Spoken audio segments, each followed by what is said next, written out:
Olá, o meu nome é Sara Almeida e sou coordenadora da iniciativa Voice Leadership.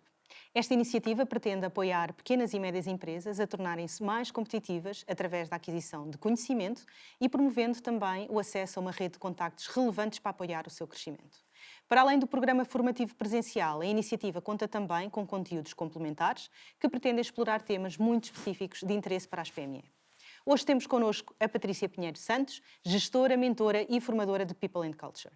Tem mais de 25 anos de experiência em todas as áreas de recursos humanos e de liderança como líder de RH em ambiente multinacional e durante os últimos 30 anos contactou de muito perto com várias PMEs.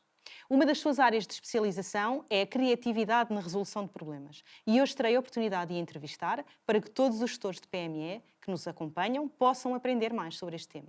Patrícia, em primeiro lugar, muito obrigado pela tua presença aqui no Obrigada, estúdio eu. da Nova SBE. Muito obrigado por teres vindo. E vamos falar de um tema problemático. Vamos falar de resolução de problemas. Muito especificamente de criatividade de resolução de problemas. E a primeira pergunta que eu gostava de te fazer é: que problema é que pode surgir quando estamos a falar de, por exemplo, retenção de talento nas nossas organizações? O que é um problema para ti quando estamos a falar de resolução de problemas nesse tópico? E com o objetivo, portanto, da resolução mais Exatamente, ágil e com o possível, objetivo não de... é? Exatamente. Então, sim, tanto não vamos mencionar aqui tamanhos de empresas, porque grandes, pequenas, médias, pronto, há sempre esse problema de resolução, não é? Uhum. De situações. Às vezes não lhe chamamos problemas, mas sim resolução de situações. Nesta situação concreta, neste aspecto concreto, tópico, de retenção de talento, mais do que outra coisa é tentarmos ver dentro, portanto, na parte interna da nossa empresa, que talentos é que já temos antes de gastarmos recursos de todo o género, não é? Portanto, quando nós sabemos, portanto, os nossos gestores das nossas empresas sabem perfeitamente o custo adicional que custa sempre para adquirir, portanto, novos talentos, os ditos talentos, não é? Que anda toda a gente à procura e parece que há agora grande falta até. Há pouco. Há poucos, pelos vistos. Eu acho que eu tenho uma visão um bocadinho diferente. Eu acho que há aqui um desfazamento entre, portanto, o que as pessoas ditas de talento mostram ou querem e, portanto, estão aqui num nível desfasado com os recrutadores, ou seja, com os gestores das empresas. O que é que nós podemos fazer para realmente encontrar esses talentos e para minimizar os custos e os recursos? Ver primeiro, dentro, portanto, da empresa onde estamos, o que é que temos, quem é que são as nossas pessoas, portanto, conhecer, informar-nos sobre realmente o que é que querem, qual é o seu propósito, o seu objetivo de carreira. Há gente tão válida e que muitas das vezes não é feito o trabalho prévio de haver, portanto, sim, reuniões, get-togethers, portanto, Exato. com cada uma das pessoas. Se calhar isto pode ser delegado às chefias, aos líderes de cada departamento, para depois haver portanto, uma informação generalizada, uma base de dados sobre realmente quem é quem, portanto, em relação a talentos. Eu acho que isso vai economizar, por um lado, muitos recursos, muitos custos, e também vai ter aí uma mais-valia excelente, que é conhecermos melhor as nossas pessoas e as pessoas sentirem-se reconhecidas e integradas, portanto, na empresa. Não é? Portanto, tivemos aqui um exemplo de resolução de problemas. E agora a minha pergunta vai mais direcionada ao líder. Uhum. Quais são as competências essenciais que um líder precisa desenvolver para ultrapassar problemas dentro de uma organização? E eu gostaria de pensar aqui, porque isto é criatividade na resolução de problemas, portanto, é a criatividade uma das competências essenciais? E que mais é que ele precisa como líder, ele ou ela? Não necessariamente terá que ser o próprio líder a ser criativo. É para isso é que Ok? tem equipas e pessoas, portanto, que o ajudam nessa. Eu acho que temos que ver mais isto como uma equipa grande ou global, em que várias pessoas têm várias capacidades, algumas inatas e outras que são aprendidas. Uma e outra, portanto, há sempre espaço para as desenvolver. O que é que eu acho que os nossos gestores, os nossos líderes têm que ter necessariamente? Algo que eu acho que nos tempos agora atuais, pós-pandemia e desta grande boom tecnológico, esta área, a parte toda digital, adaptar-se. Sem adaptação, ninguém chega a lado nenhum.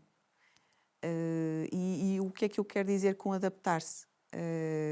Enfrentar a mudança, que é constante, de uma outra maneira, portanto, em vez de ver a mudança e as coisas que normalmente temos que ultrapassar como, portanto, os problemas diariamente, não como algo negativo, mas como algo positivo.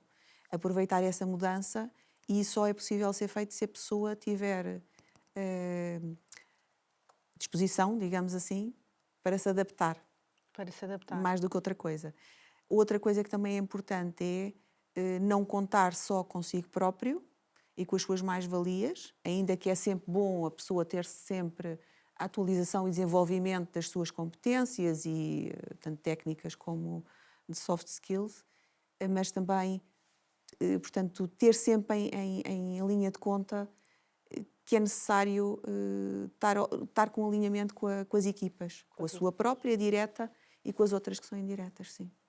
Porque nós estamos a falar de pequenas e médias empresas, portanto, temos aqui uma questão associada aos recursos, certo? Temos aqui poucos recursos e uma necessidade de desenvolvimento de competências e adaptação às mudanças com um mindset de inovação. Exatamente. Certo? Como é que isto se desenvolve? Como é que se trabalha conjuntamente com as equipas para conseguir desenvolver as competências certas, tendo em conta este mindset de inovação e esta adaptação a que te referias? Então, portanto, ver primeiro no início o que é que queremos, se é um projeto, se é um processo, se é um produto, se o que é que queremos realmente desenvolver e chegar aos objetivos portanto, para o sucesso da PME. E depois, partir daí, fazer o kick-off, como nós chamamos, ou seja, o início, digamos, do desenrolar, não é? Portanto, o planeamento, a implementação e, portanto, depois o que eu costumo chamar o After Action Review, ou seja, rever o que é que correu bem e o que é preciso melhorar. E, portanto, isto portanto, o gestor a falar com os, digamos, gestores também das diferentes áreas que estiverem incluídas, portanto, na PME, e em conjunto decidir fazer um plano estratégico para desenvolver isto tudo que tivemos a falar agora aqui, não é? Portanto, mais técnico, mais estratégico. Eu acho que passa muito por aí, não é? Digamos, pensar, dialogar em conjunto e depois meter as mãos na massa. Meter as mãos na massa.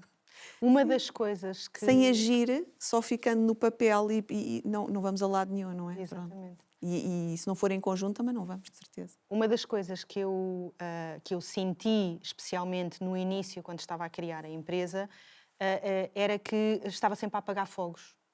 Sentia que, ao nível depois do meu trabalho como líder, tinha que tentar retirar essa metodologia e essa mentalidade associada ao apagar fogos. No entanto, isto é bastante complicado, porque há poucos recursos e há muita coisa a acontecer ao mesmo tempo. Há muita mudança. Nós estávamos a falar de transformação digital, mas há muitas outras coisas que acontecem que impactam... Críticas, exatamente, que impactam as PMEs. O que é que tu sentes quando eu falo da expressão Sinto apagar fogos? a mesma coisa, e, portanto, estarmos a falar, como há bocadinho tinha dito, estarmos a falar em grandes empresas ou PMEs, eu acho que o assunto, portanto, repete-se, não é? Quase como uma rotina. Eu muitas vezes senti que era o extintor de serviço, eu e a minha equipa, portanto, isto para exemplificar. Exatamente. Porque realmente havia muita coisa e, portanto, também tens noção, não é? E os nossos gestores também têm noção que há algumas partes dos recursos humanos que a gente não pode deixar para depois, não é? Pronto. O que é que eu tentei fazer? Primeiro, pedir sugestões de melhoria. Pode-se optar por pedir a um grupo-alvo, a um conjunto de pessoas que nós achamos que vai contribuir para esse propósito, ou fazer à empresa toda. é algo que se pode fazer por e-mail ou presencial, é algo que não acarreta muitos custos e sim que vai dar alguns benefícios para ficarmos com informação e consumo, digamos, entre aspas, para conseguir avançar, não é? Fazer projetos, fazer planeamentos para ver como é que se vai a seguir. Portanto, além desse pedido de sugestões, pedido também de feedback para ver o que é que está, o que é que funciona. Eu fiz isso, portanto, com todas as pessoas da empresa onde estive, agora na última. Tive uma reunião com cada uma das pessoas e perguntei-lhes 3 coisas. O que é que achavam que estava bem na empresa, o que é que gostariam de melhorar, e o que é que, ou seja, o que está bem continuar a fazer, o que é preciso melhorar, então vamos lá ver o que é que a gente consegue aqui implementar com os recursos disponíveis que temos e qual era o propósito e a progressão de carreira que a pessoa, portanto, conhecer um bocadinho mais da pessoa, não é? Não só o que é que queria fazer no futuro, mas o que é que tinha feito até agora. Eu acho que estas conversas são muito importantes. Depois, é claro, obviamente, que isto se adapta à situação da PME ou que o gestor acha que faz sentido. Portanto, isto é só um exemplo do que é que se pode conseguir. E a partir daí, temos toda a informação necessária para conseguirmos, com menos recursos, alocar pessoas que têm já competências, por exemplo, que sejam, imaginemos, criar uma equipa, ou pelo menos alocar temporariamente pessoas que vão apagar os fogos, como estavas a falar há bocadinho, para conseguir em que as outras pessoas que se calhar são mais técnicas e que podem prestar atenção à inovação, à criatividade e ao desenvolvimento de outros projetos, não é? Que não seja só apagar fogos, que estejam canalizados para ali, para aquela situação. E, portanto, assim, não vamos andar todos a fazer a mesma coisa em stress, digamos. É mais uma coisa, ou reorganizar com os mesmos recursos que temos. E estas equipas que estão a apagar fogos eram rotativas? Eventualmente, mas isto é um mundo, não é? Isto agora, o gestor tem na mão o poder de conseguir alocar recursos, ou pelo menos delegar a outros gestores, para... Exatamente. A única coisa que eu acho que tem que haver aqui, e por experiência própria, é a estratégia que for decidida pelo gestor dessa empresa tem que ser, portanto, feita em cascade os objetivos para, portanto, seja comunicado para a organização em termos práticos. Coisas muito teóricas não funcionam. As pessoas têm que saber o que é que... Lá está a comunicação novamente, não é? As pessoas têm que saber, têm que perceber, têm que entender qual é o objetivo. Estão ali para quê? Não é só para fazer aquela rotina e depois aquilo não tem ligação com o resto, não tem ligação à cultura da empresa. Ok. Muito interessante. Muito obrigada, Patrícia. Ora, é essa. Gostei muito da expressão extintor de serviço e acho que a ideia de criar equipas rotativas que permitam ir apagando os fogos, porque as coisas surgem, não é? Há sempre necessidade de resolver coisas que têm que ser para o dia seguinte e não tínhamos planeado. Isso acontece. Portanto, esta expressão extintor de serviço e a ideia das equipas rotativas é muito interessante. Adaptar-se de forma positiva é algo que ficou agora aqui na minha cabeça, porque acredito que também mentalidade e mente positiva é importante quando falamos de liderança. É o que é necessário. Exatamente. Sim. E a equipa ajuda na resolução de problemas. Porque é que tem que ser o líder a ser o criativo que depois decide como é que há de resolver o problema? Trabalho em equipa passa por tudo e deveria passar também pela resolução de problemas. Deveria. Ir fantástico. Por esta via. Muito obrigada. Obrigada também. Muito obrigada. Até breve.